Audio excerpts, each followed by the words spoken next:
नमस्कार साथियों, स्वागत है आपका Rohit drone service and solution Indore में। आज हमारे पास ये आया था मिनी 2 ड्रोन, जिसमें कि ऐसे एरर आप देख सकते हैं। गिम्बल इसका काम नहीं कर रहा है, गिम्बल भी इसका क्रैश होने की वजह से शायद टूट चुका था। उसके बाद इन भाई साहब ने इसमें पूरा ऑयल डाल के पूरा ख़राब कर दिए थे।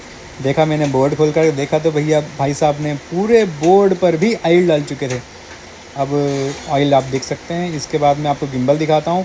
अब गिम्बल में भी इन्होंने क्या किया है, पूरी मोटर में ऑयल ऑयल ऑयल। तो ऐसा नहीं होता है। चलिए फिर हमने इसे रिपेयर कर दिया। देख सकते हैं अब इसका गिम्बल भी वर्क कर रहा है, और हमने भाई साहब को इनका ड्रोन चेक करके भी बता दिया है, चालू करके भी बता दिया। भाई साहब खुश हैं। आइए, आपका स्वागत है रोहित ड्रोन सर्विस।